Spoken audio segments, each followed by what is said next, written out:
Hello viewers, শুরু করব একাদশ শ্রেণীর সেমিস্টার 1 এর একটি গুরুত্বপূর্ণ সাবজেক্ট অটোমোবাইল অর্থাৎ অটোমোটিভের unit 4 vocational skill measuring instrument and health and hygiene থেকে প্রশ্ন নিয়ে আমরা আলোচনা করব। আমরা দেখব যে ইউনিট 4 এ কয়টা সেশন আছে এবং প্রত্যেকটা সেশন থেকে আমরা প্রশ্ন আলোচনা করব। এর আগের পার্টগুলোতে বা আগের ভিডিওগুলোতে আমরা আলোচনা করেছি ইউনিট 1, ইউনিট 2 এবং ইউনিট 3, এবং এই ইউনিটের প্রত্যেকটা সেশন থেকে আমরা প্রশ্ন আলোচনা করেছি। তোমরা যারা দেখোনি তারা অবশ্যই ডেসক্রিপশনে লিঙ্ক দেওয়া আছে, তোমরা গিয়ে দেখে নেবে। চলো শুরু করি। যে আমাদের 4 নম্বর ইউনিট যেটা অর্থাৎ 4 নম্বর অধ্যায় মেজারিং ইকুইপমেন্ট, এখান থেকে দেখো সেশন 1, সেশন 2 এবং সেশন 3, সেশন 4 4টা সেশন আছে। এই 4টা সেশন থেকে আমরা প্রত্যেকটা সেশন থেকে প্রশ্ন টাচ করব। চলো প্রথম সেশন শুরু করা যাক। তাহলে ইউনিট 4 এর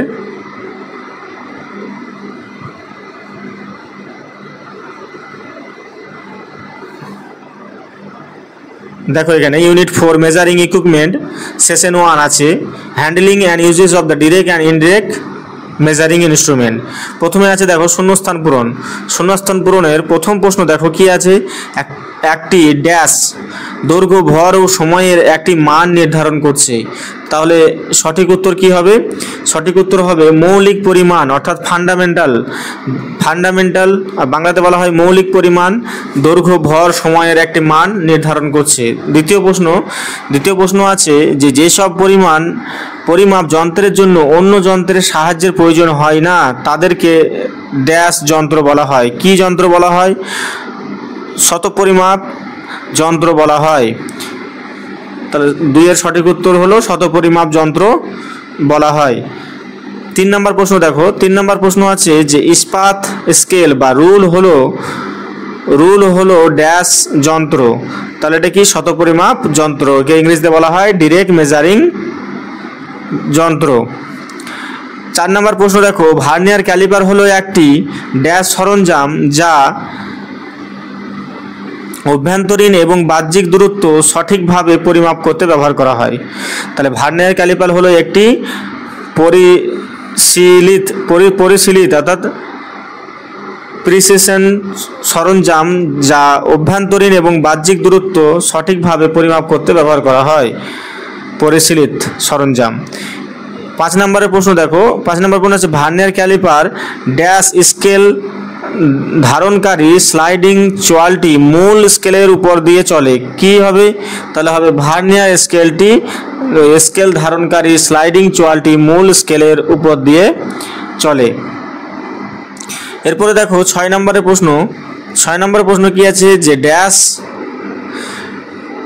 ড্যাশ অবক্ষেপণ এবং ড্যাশ গভীরতা একটি সমতল পৃষ্ঠ থেকে একটি প্রক্ষেপণে পরিমাপের জন্য ভার্নিয়ার গভীরতা গেজ ব্যবহার করা হয়। তার দুটো শূন্যস্থান আছে, একটা হচ্ছে ছিদ্র হবে আর একটা হবে খাঁজের গভীরতা।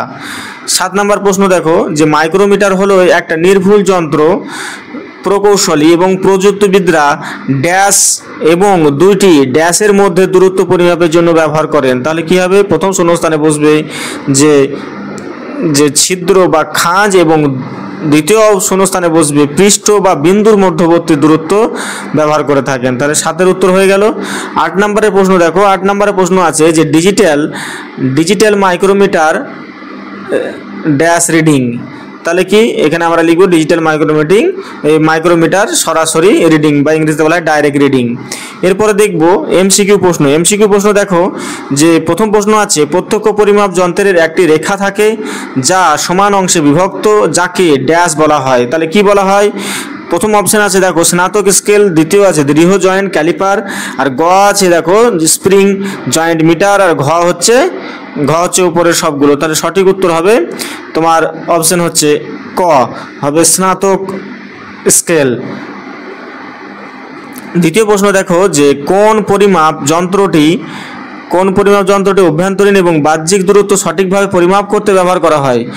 তাহলে অপশন ক আছে ভার্নিয়ার ক্যালিপার, খ হচ্ছে স্প্রিং জয়েন্ট মিটার, গ হচ্ছে মাইক্রোমিটার, আর ঘ হচ্ছে উপরের কোনোটিই নয়। তাহলে সঠিক উত্তর কি হবে? তাহলে সঠিক উত্তর হবে ভার্নিয়ার ক্যালিপার। তাহলে অপশন ক হলো সঠিক উত্তর। এরপরে দেখো 3 নম্বর প্রশ্ন।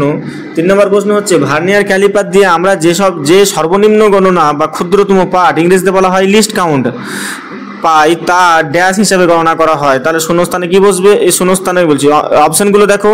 ক হচ্ছে 0.01 সেন্টিমিটার, খ হচ্ছে 0.001 সেমি, এই 1 মিটার, আর গ হচ্ছে 0.0001 সেমি, এবং ঘ হচ্ছে উপরে কোনোটি নয়। তাহলে সঠিক উত্তর হবে ক হচ্ছে সঠিক উত্তর। 3-এর হচ্ছে এর যে লিস্ট কাউন্টটা নেওয়া হয় 0.01। এবার 4 নম্বরের প্রশ্ন দেখো। 4 নম্বরের প্রশ্ন হচ্ছে যে ডিজিটাল ক্যালিপারগুলি দিয়ে ড্যাশ, ওই ক্যালিপারগুলি ড্যাশ দিয়ে তৈরি হয়। তাহলে কি দিয়ে তৈরি হয়? তাহলে অপশন হবে ক। দেখো এখানে স্টেনলেস স্টিল দিয়ে তৈরি হয়। এখানে লোহা, অ্যালুমিনিয়াম বা পেতল, তামা দিয়ে তৈরি হয় না, এখানে স্টেনলেস স্টিল দিয়ে তৈরি হয় ভার্নিয়ার ক্যালিপার। খুব ইম্পর্টেন্ট প্রশ্ন, এটা মনে রাখবে। এরপরে দেখো 5 নম্বরের প্রশ্ন, পরিচিত মাত্রার সাথে পরিমাপের তুলনা করার জন্য কোন ডিভাইসগুলি ব্যবহার করা হয়? ক অপশন আছে দেখো দৃঢ় জয়েন্ট ক্যালিপার, খ হচ্ছে স্প্রিং জয়েন্ট ক্যালিপার, বা গ হচ্ছে মাইক্রোমিটার, ঘ হচ্ছে উপরের কোনোটি নয়। তাহলে সঠিক উত্তর কি হবে? তাহলে সঠিক উত্তর হবে যে স্প্রিং জয়েন্ট ক্যালিপার। তাহলে অপশন খ হলো সঠিক উত্তর।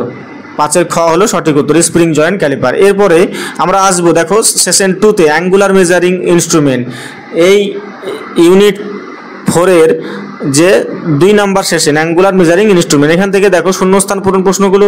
প্রথম প্রশ্ন আছে যে কোন পরিমাপের জন্য ব্যবহৃত ড্যাশ পরিমাপক যন্ত্র বলা হয়?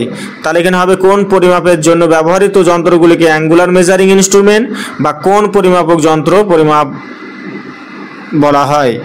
2 দেখো 2 নম্বর প্রশ্ন, প্রোটেক্টর হলো দুটি ড্যাশ রেখার মধ্যবর্তী কোণ পরিমাপের একটি যন্ত্র। তাহলে 2-এর প্রশ্নের সঠিক উত্তর কি হবে?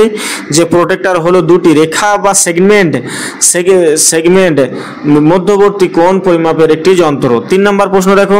3 নম্বর প্রশ্ন হচ্ছে যে ব্লেড প্রোটেক্টর ড্যাশ দিকে 0 থেকে 180 ডিগ্রি পর্যন্ত দ্বিগুণ গ্র্যাজুয়েশন থাকে, যা কোনগুলি সরাসরি পড়ার অনুমতি দেয়? তাহলে এটা হবে ভেতরে ইনার দিকে 0 থেকে 180 ডিগ্রি পর্যন্ত দ্বিগুণ গ্র্যাজুয়েশন থাকে। 3 নম্বরের উত্তর।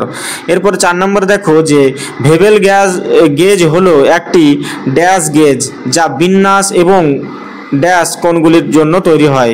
তাহলে ভিবেল গেজ হলো একটি অ্যাঙ্গুলার গেজ যা বিন্যাস এবং কোণগুলির জন্য ব্যবহৃত হয়। এরপর দেখো এমসিকিউ প্রশ্ন বহু নির্বাচনী প্রশ্ন। কি আছে প্রথম প্রশ্ন আছে যে কোন পরিমাপের জন্য ব্যবহৃত যন্ত্রগুলিকে বলা হয়?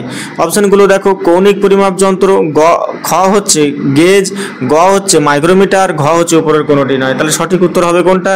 কৌণিক পরিমাপ যন্ত্র। তাহলে কোন পরিমাপের জন্য যন্ত্রগুলি বলা হয় কোন পরিমাপক যন্ত্র। এবার 2 নম্বর প্রশ্ন, দুটি ছেদকারী রেখার মধ্যবর্তী কোণ পরিমাপের জন্য কোন যন্ত্র ব্যবহার করা হয়? তাহলে 2-এর সঠিক উত্তর কি হবে? অপশনগুলো দেখো। ক হচ্ছে প্রোটেক্টর, খ হচ্ছে স্কেল, গ হচ্ছে ক্যালিপার, ঘ হচ্ছে স্ক্রু গেজ। তাহলে সঠিক উত্তর হবে প্রোটেক্টর হবে সঠিক উত্তর। 2টি ছেদকারী রেখার মধ্যবর্তী কোণ পরিমাপের জন্য প্রোটেক্টর যন্ত্র ব্যবহার করা হয়। এরপরে দেখো 3 নম্বর প্রশ্ন আছে ভেবেল বা সংমিশ্রণ গেজ পরিমাপের জন্য ব্যবহার করা হয়। অপশনগুলো দেখো। ক হচ্ছে কোণ স্থাপন এবং স্থানান্তর, খ হচ্ছে গভীরতা, গ হচ্ছে দৈর্ঘ্য, এবং ঘ হচ্ছে সঠিক কোণ। তাহলে সঠিক উত্তর হবে ক, কোণ স্থাপন এবং স্থানান্তর ভেবেল গেজ পরিমাপের জন্য ব্যবহার করা হয়। এরপরে 4 নম্বর প্রশ্ন দেখো। 4 নম্বর প্রশ্ন হচ্ছে যে কোণের নির্ভুলতা পরিমাপ এবং বিন্যাসের জন্য কোন যন্ত্র ব্যবহার করা হয়? অপশনগুলো দেখো।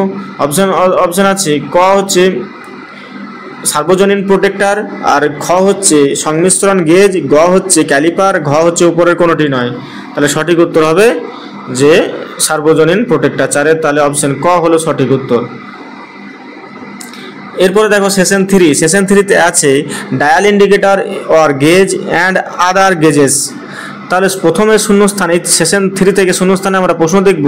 1 নম্বরের প্রশ্ন কি আছে, যে ডায়াল গেজ যন্ত্রাংশ যা উপাদানের মাপ এবং সমতার এর নির্ভরতা পরিমাপ করার জন্য একটি পরিমাপক যন্ত্র হিসেবে ব্যবহৃত হয়। তাহলে উত্তরটা বলেই দিলাম, মাপ এবং সমতার এর নির্ভরতা পরিমাপ করার জন্য একটি পরিমাপক যন্ত্র হিসেবে ব্যবহার করা হয় কি, ডায়াল গেজ। তাহলে 1 নম্বর হয়ে গেল। 2 নম্বরে দেখো, 2 নম্বর হলো dial gauge. Dial gauge dash এবং ড্যাশ নীতির উপর কাজ করে। তাহলে ডায়াল গেজ কিসের উপর নীতির উপর কাজ করে, তাহলে একটা হচ্ছে যান্ত্রিক লিভার আর একটা হচ্ছে প্ল্যানক রেল বা প্ল্যানজার মেকানিজমের নীতির উপর কাজ করে ডায়াল গেজ। এরপরে সঠিক 3 নম্বরের প্রশ্ন দেখো। 3 নম্বরের প্রশ্ন হচ্ছে যে টেলিস্কোপিং গেজ হলো একটি পরিমাপক যন্ত্র যার স্প্রিং লোডেড ড্যাশ এর সাথে একসাথে ব্যবহৃত হয়। তাহলে শূন্যস্থানে বসবে প্লাঞ্জার বা স্টেম এর সাথে একসাথে ব্যবহৃত হয়। এবার 4 নম্বরের প্রশ্ন দেখো। 4 নম্বরের প্রশ্ন হচ্ছে যে ভার্নিয়ার বোর গেজ সরাসরি ড্যাশ পরিমাপ করে। 4 নম্বরের প্রশ্ন যে ভার্নিয়ার গেজ বোর গেজ সরাসরি অভ্যন্তরীণ ব্যাস পরিমাপ করে।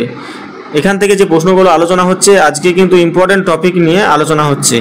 এরপরে 5 নম্বর প্রশ্ন দেখো যে ডায়াল বোর গেজ হলো একটি বিশেষ যন্ত্র যা একটি গর্ত, সিলিন্ডার বা পাইপের ভেতরের ব্যাস সঠিকভাবে পরিমাপ করতে এবং বোরের মধ্যে ড্যাশ এবং টেপার শনাক্ত করতে ব্যবহার করা হয়। তাহলে কী ব্যবহার করতে, ওভার সাইজ বা আন্ডার সাইজ এবং টেপার শনাক্ত করতে ব্যবহার করা হয়। 6 নম্বর প্রশ্ন দেখো ফেলার গেজগুলি ড্যাশ পৃষ্ঠের মধ্যে ক্লিয়ারেন্স পরীক্ষা করার জন্য ব্যবহার করা হয়। তাহলে শূন্যস্থানে বসবে দুটি সমতল বা স্পর্শকাতর পৃষ্ঠের মধ্যে ক্লিয়ারেন্স পরীক্ষা করার জন্য ব্যবহার করা হয়। এরপরে দেখো এমসিকিউ প্রশ্ন। প্রথম প্রশ্ন আছে যে এই সেশন থেকে 3 নম্বর সেশন থেকে যে প্রথম প্রশ্ন হচ্ছে এর মধ্যে কোনটি ডায়াল গেজের ডায়াল সূচকের অংশ নয়। তাহলে অপশনগুলো দেখো, গ্র্যাজুয়েট ডায়াল, ঘ হচ্ছে পয়েন্টার, গ হচ্ছে প্লাঞ্জার, ঘ হচ্ছে ল্যাম্প। তাহলে সঠিক উত্তর হবে ঘ ল্যাম্প। তাহলে 1 নম্বরের উত্তর হলো ল্যাম্প, LAMP ল্যাম্প। এবার 2 নম্বরের প্রশ্ন দেখো যে 2 নম্বরের প্রশ্ন হচ্ছে যে একটি ডায়াল গেজ একটি ডায়াল সূচক 2 নম্বর প্রশ্ন একটি ডায়াল সূচক বা গেজ কোন নীতির উপর কাজ করে। তাহলে ক অপশন আছে যে র্যাক এবং পিনিয়ন, ইংরেজিতেও লেখা আছে দেখো এখানে। খ হচ্ছে টর্ক, গ হচ্ছে চলমান আর ঘ হচ্ছে হেলিক্স। তাহলে প্রথম অপশনটা হবে সঠিক উত্তর, র্যাক এবং পিনিয়ন। এই নীতির উপরে একটা ডায়াল সূচক কাজ করে। 3 নম্বরের প্রশ্ন দেখো। 3 নম্বর প্রশ্ন হচ্ছে যে একটি যন্ত্র বোরের আকার পরিমাপ করতে ব্যবহার করা হয় না, কোন যন্ত্রটি বোরের আকার পরিমাপ করতে ব্যবহৃত হয়। তাহলে অপশনগুলো দেখো, টেলিস্কোপ গেজ, খ হচ্ছে বোর গেজ, গ হচ্ছে তুলনাকারী আর ঘ হচ্ছে মাইক্রোমিটার। তাহলে সঠিক উত্তর কি হবে, সঠিক উত্তর হবে তোমার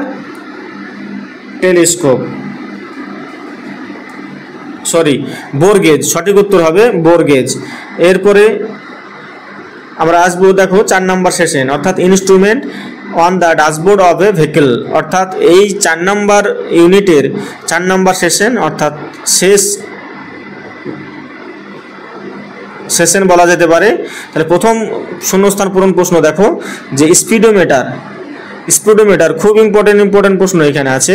প্রথম প্রশ্ন আছে স্পিডোমিটার চালককে গাড়ির ড্যাশ সম্পর্কে বোঝায়। গাড়ির কি স্পিডোমিটার গাড়ির গতি সম্পর্কে জানায়, চালককে এটা গতি সম্পর্কে জানায় স্পিডোমিটার। এবার ট্যাকোমিটার 2 নম্বর প্রশ্ন দেখো যে ট্যাকোমিটার ইঞ্জিন দ্রুত ঘুরছে, ইঞ্জিন কত দ্রুত ঘুরছে তা বলে, তাকে বলা হয় আরপিএম অর্থাৎ রিভলিউশন পার মিনিট। তাহলে সঠিক উত্তর হলো আরপিএম বা রিভলিউশন পার মিনিট। 3 নম্বর প্রশ্ন দেখো। 3 নম্বর প্রশ্ন হচ্ছে যে অডোমিটার হলো এমন একটি যন্ত্র যা গাড়ির ড্যাশ ভ্রমণ সম্পর্কে জানা যায়। তাহলে মোট দূরত্ব ভ্রমণ সম্পর্কে জানা যায় অডোমিটার, যে আমরা কতটা একটা জায়গা যদি আমরা কোনো জায়গায় ট্যুরে ভ্রমণ করতে যাই তাহলে সেখানে আমরা কত দূরত্ব অতিক্রম করলাম সেখানে অডোমিটার আমাদেরকে এখানে দেখাবে যে কত কিলোমিটার দূরত্ব অতিক্রম করলাম। 4 নম্বর প্রশ্ন দেখো, 4 নম্বর প্রশ্ন হচ্ছে যে জ্বালানি পরিমাপক গাড়ির ট্যাঙ্কে জ্বালানির ড্যাশ অবস্থা সম্পর্কে জানায়, জ্বালানির পরিমাপ সম্পর্কে অবস্থা সম্পর্কে জানায়। 5 নম্বরের প্রশ্ন, তাপমাত্রা পরিমাপক একটি ইঞ্জিনের কুল্যান্ট ইঞ্জিনের ড্যাশ এর তাপমাত্রা পরিমাপ করে। তাহলে সঠিক উত্তর হবে কুল্যান্ট এবং শীতলক তেলের তাপমাত্রা পরিমাপ করে। 6 নম্বরের প্রশ্ন দেখো, 6 নম্বর প্রশ্ন হচ্ছে যে একটি অটোমোটিভ নেভিগেশন সিস্টেম হলো একটি ড্যাশ সিস্টেম যা অটোমোবাইলে ব্যবহার করার জন্য উপযুক্ত। তাহলে সঠিক উত্তর কি হবে? সঠিক উত্তর হবে জিপিএস ভিত্তিক নেভিগেশন সিস্টেম যা অটোমোবাইলের জন্য উপযুক্ত। এরপরে দেখো এমসিকিউ প্রশ্ন, এখান থেকে প্রথম প্রশ্ন আছে, প্রথম প্রশ্ন কি আছে? প্রথম প্রশ্ন আছে যে এর মধ্যে কোনটি ড্যাশবোর্ডের উপাদান নেই? প্রশ্ন অপশনগুলো দেখো, অপশনগুলো আছে স্পিডোমিটার, খ হচ্ছে ট্যাকোমিটার, গ হচ্ছে অডোমিটার, ঘ হচ্ছে চ্যাসিস। তাহলে কোনটা অংশ নয়? তাহলে দেখো ঘ হচ্ছে সঠিক উত্তর, যে ড্যাশবোর্ডের উপাদান নয়, এটা হচ্ছে চ্যাসিস। এবার 2 নম্বর দেখো, 2 নম্বর প্রশ্ন হচ্ছে যে স্পিডোমিটার, 2 নম্বর প্রশ্ন হচ্ছে স্পিডোমিটার এর গতি পরিমাপ করে কি? স্পিডোমিটার কিলোমিটার প্রতি ঘন্টায় এটার গতি পরিমাপ করে। স্পিডোমিটার কিলোমিটার প্রতি ঘন্টায়, সেন্টিমিটার প্রতি ঘন্টা নয়, কিলোমিটার প্রতি ঘন্টা। সেই জন্য আমরা বলি যে 40 কিলোমিটার পার আওয়ার বা 30 কিলোমিটার পার আওয়ার, মানে কিলোমিটার পার আওয়ার মানে হচ্ছে যে ঘন্টা। এবার 3 নম্বরের প্রশ্ন দেখো যে যানবাহন ভ্রমণকারী কর্তৃক দেখাতে ওই ডিভাইসগুলির মধ্যে কোনটি ব্যবহার করা হয়? একটু আগেই পড়লাম। তাহলে অপশন ক দেখো ট্যাকোমিটার, খ হচ্ছে অডোমিটার, ঘ হচ্ছে স্পিডোমিটার, আর ঘ হচ্ছে উপরের কোনোটি নয়। তাহলে কোনটা হবে? অডোমিটার হবে সঠিক উত্তর। অডোমিটার যানবাহনের প্রতি ভ্রমণকৃত দূরত্ব দেখাতে ব্যবহার করা হয়। তাহলে আমরা এই ইউনিট 1-এর যে ইউনিট 4-এর অর্থাৎ 4 নম্বর অধ্যায়ের যে 4টা সেশন ছিল, সেই 4টা সেশনের প্রত্যেকটা সেশনের আমরা প্রশ্ন আলোচনা করলাম। তোমাদের এই ইউনিটটা খুব ইম্পর্টেন্ট, কারণ প্রত্যেক ইনস্ট্রুমেন্ট সম্বন্ধে বলা আছে। সুতরাং এই ভিডিওটা খুব ভালোভাবে প্রশ্নগুলো দেখবে, এখান থেকে প্রশ্ন আসার সম্ভাবনা অনেকটাই বেশি। আজকে এই ভিডিওর মাধ্যমে তোমাদের ভোকেশনাল স্কিলের সব ইউনিটের প্রশ্ন আমরা করবার চেষ্টা করলাম। তোমরা আগের ভিডিওগুলো যারা দেখোনি তারা অবশ্যই দেখে নেবে, এবং যারা চ্যানেলটি সাবস্ক্রাইব করোনি তারা চ্যানেলটিকে সাবস্ক্রাইব করবে, এবং বেল আইকনটা তোমরা নক করে নেবে। পরবর্তী ভিডিও, নিত্য নতুন ভিডিও দেখতে তোমরা চ্যানেলটি সাবস্ক্রাইব করে রাখবে এবং বেশি বেশি শেয়ার করবে। আজকে এখানেই, ধন্যবাদ।